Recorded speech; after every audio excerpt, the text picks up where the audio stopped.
Oscar-nominated writer and an Emmy-nominated actor, you know, from movies such as The Big Sick and Eternals and shows like Silicon Valley and Welcome to Chippendales. He's starring in Oh, Mary, which is playing at the Lyceum Theater on Broadway. Please welcome back to the show our friend Kumail Nanjiani.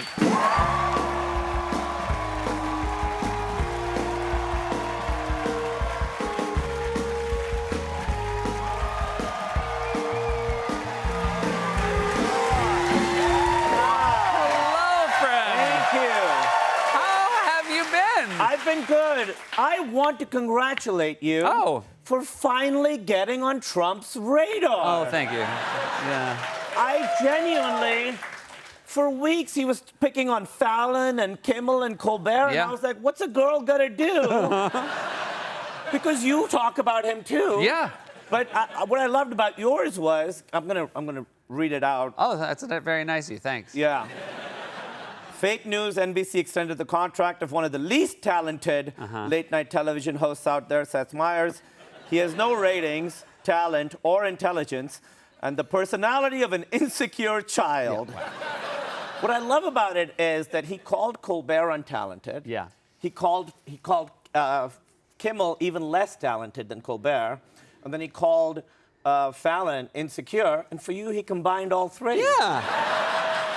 Right, it's kind of nice. In a way, it's almost like he's saying, you know, he's got something for everybody. Yeah. Yeah. This is fantastic. All right, so Oh, Mary, this play has taken Broadway by storm, and it's Cola Scola, incredible, from the mind of Cola Scola. But this is a new cast. Jinx Monsoon is playing. Mary Todd Lincoln, who is sort of a frustrated alcoholic cabaret star. That's correct. You are playing Abraham Lincoln, who is listed in the playbill as just Mary's husband. Yeah. Just to give people the sense of the perspective of the play. That's what it is. Yeah, so I play Mary's husband. You know, ever since every little Pakistani kid wants to grow up to play Abraham Lincoln. Yeah. There I am. Most get to, right? I think it's a very big percentage, too. It's really a weird thing we can't explain. I think it's we already usually have the beards. So now... It's okay, I could be racist, they're my people. This is amazing, though. This is not just your Broadway debut, this is your professional stage debut. You've never done anything close to this. I've never done a play in my life. I never did it in high school. The only play I ever did was in high school, senior year. I was like, I want to get out of class. So they were like, all right, you could be a soldier who like just stands there and at a certain point goes, they're laughing. Picks up the princess and takes her off stage. And I was like, great. And so I'm standing there in makeup. I'm super nervous, even though I have nothing to do. And I have like my staff and my sword. And this play set, you know, like 1,000 years ago. And I'm standing there on stage and I realize I'm wearing my glasses right now. And so when the cue came to go pick up the princess, I was like, I'm just not gonna go. And I just stood there because I was like, I don't want them to see the glasses. It's going to kill the immersion of this high school play that we've put on. And then eventually the princess had to like just get up and pretend like she was... Anyway, and that's my second play. So, I mean, it's really something. It's really... Did you, I mean, based on, you know, this early experience you had on stage, were you hesitant, nervous to accept this offer? Yeah, well, you know, I'd worked with theater actors, and I was like, they're so much better than screen actors. They're not divas, they don't have attitude. They're also, you know, they're just like better. They're better at acting, but also at being like a person on set. They're just better. And I realized it's because, you know, like screen actors, they're always like, well, why do I go there? What's my motivation? Well, and stage actors are like, where do you want me to go? Where do you want me to look? Okay, I'll do it. And doing the show, I realized why. Because, like, you know, if you're shooting movie or TV, they give you, like, food and water and stuff. If it's raining, there's a guy who holds an umbrella over your head. Right. In a play, I mic myself. You put your own mic on every night? Well, they helped me put it in the hair, but I put it in my clothes and stuff. Yeah. And it's just a lot more. I love the feeling of, like, you know, when it's backstage and you're like running around to like, oh, it really feels like you're putting on a show. I really love, and I want to name, you know, our cast is so good. It's Jinx Monsoon, you mentioned. Michael Urie is amazing in it. Jen Harris. Tony Mocht, who's been a member from the beginning. I also want to shout out the understudies because they're phenomenal. Yes. Yes, Julian and Hannah and Martin. They're like so good. I've gotten to work with all of them now. It's really like, you just find out like, all right, now you're going on stage in front of 1,000 people. You have to pretend to be Abraham Lincoln. And they go out and they nail it. So it's so impressive what they do. Have you noticed a learning curve over, I guess you've done it for 4 weeks, so you're going into your 5th week now. Yeah. Have you learned any lessons? Yeah, I mean, the hardest thing I learned was, in between scenes, they turn all the lights off. And you then have to find your way out to backstage.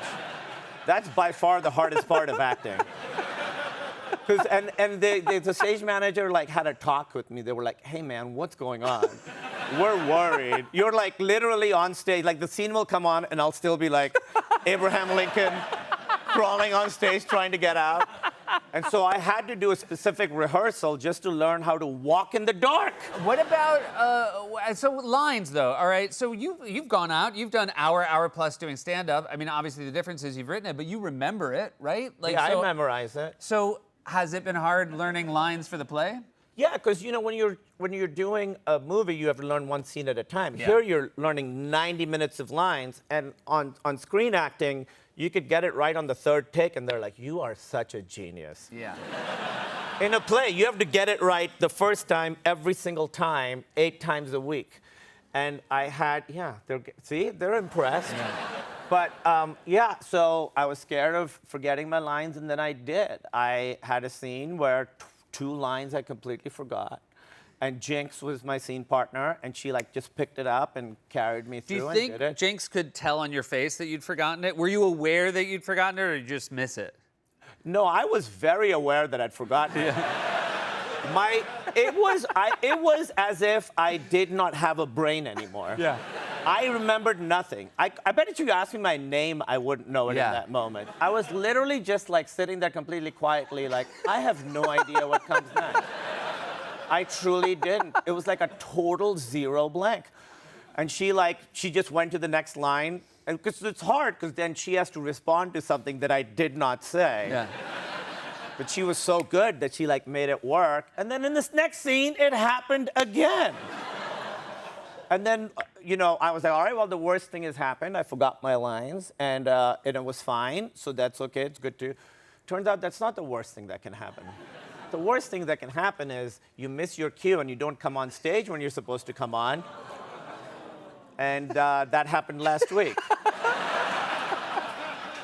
They were so worried about you finding your way off. That's right. I was practicing walking off in a dark room in the back instead They're of like, walking out just on go stage. towards the light. And the stage manager was just like, "Just go out, sit at the desk. Just go out, sit at the desk." And I was like, "Yeah, man, I know the play. I know what I'm supposed to be doing. I'm just not doing it right now." But even that, I went out. I don't know if people, it worked out. So what I'm learning is I can really up and it's fine. Yeah. I think that's a good message for anybody who's thinking about buying tickets for it, Come watch us figure it out. More with Mary. Kumail right over there. We're here with Kumail, and you are in New York City. You used to live here, and now you're back doing the show, and you're taking advantage of some of the great things New York has to offer. You went to the U.S. Open. I did. There you are. You're there. This is the bride.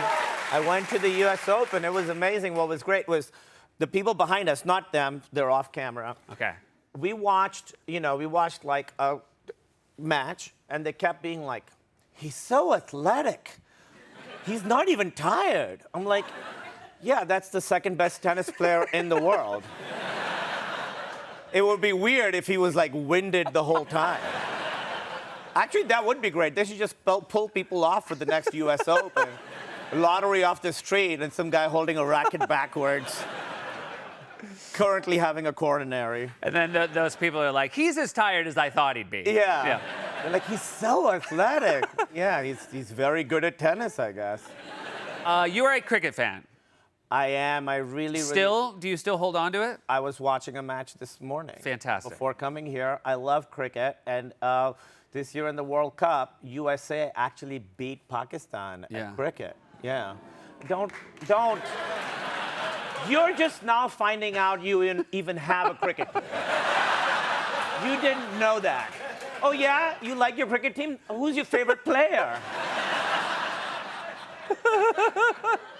Was that, I mean... It was devastating. Yeah. Because it's so important to us, and you guys don't need the victory. No. It's not like now you're going to be like, oh, wow, our sports team of a sports we don't understand beat the sports team of a country we didn't know existed. Let's go buy some jerseys. That's not going to happen. The worst part, I was devastated. My dad called me being like, we beat you. I was like, we? You got here after me. They've just adopted America as their country. But I'll tell you why I love cricket. Because, you know, it's international sports. I think that's where the rivalries really are real, course. you know? Like here, you think you have rivalries. You don't. Like, your rivalries, like Bears-Packers, that's a big rivalry here, you know? And, like, Packers fans are called cheeseheads. And I looked this up. It got started because Bears fans used to call Packers fans cheeseheads as an insult because they're like, you like so much cheese.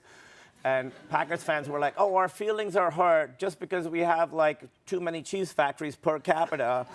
And this thing. I mean, cheese is pretty great, but they're hurting our feelings. So then they started making cheese hats to be like, actually, we like being called cheeseheads. This is our preferred nomenclature. Oh, what a rivalry. I hope we win, you know?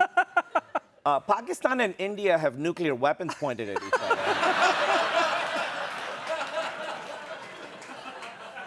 That's a rivalry. Yeah, it's a little...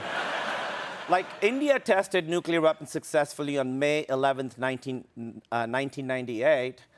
Do you know when Pakistan successfully tested? It'd be amazing if you knew.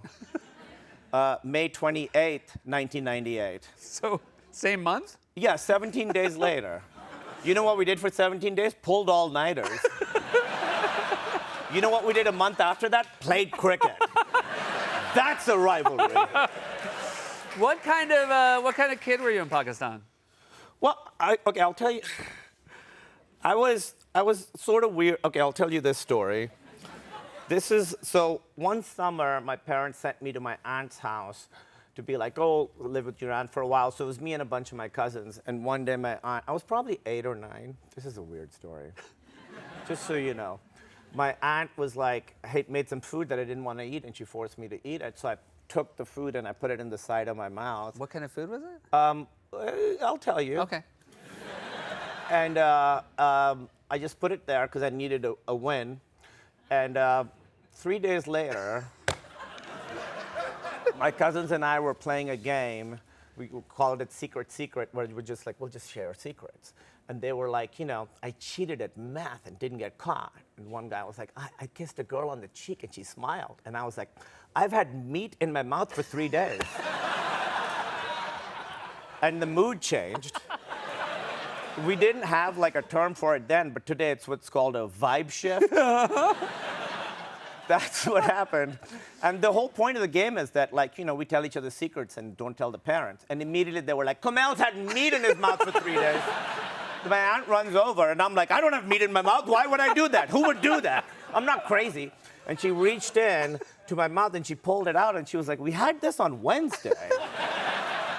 And then I remember very specifically me standing there. She called my mom to be like, I don't know how to say this. Your son kept meat in his mouth for 3 days. And I was just there like, yeah, I guess that is pretty weird. And then I was telling my friends this, and they were like, you must have been so upset when she got the meat out of your mouth.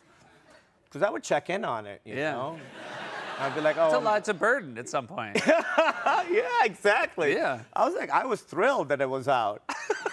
I was like very happy that it was gone. And that's how I will like make my life hell in order to adhere to rules that I just made up. Like, that's, like, you know, my brain was like, don't spit out this meat. And I was like, yes, sir.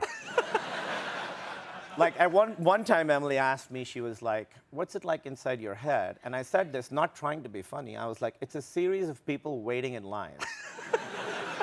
And that is the most accurate description of what the inside of my... I'm just like a bunch of people waiting in line, waiting for the thing to happen. That's my whole life. Well, it sounds awful. But the result for the rest of us is incredible, and it's just Emily was like, "Please don't tell the story of I was like, because I was like, I'll talk about meat mouth. And she's like, you have to stop saying meat mouth. And she was like, please don't tell that story. But yeah. Yeah, well, now the word is out. I have many details about it that I leave out. There's a lot. It's so great to see you. Congratulations on your stage debut. Thank you. Come in, down, everybody. O'Mary is playing at the Lyceum Theater on Broadway. We'll be right back. Door, please.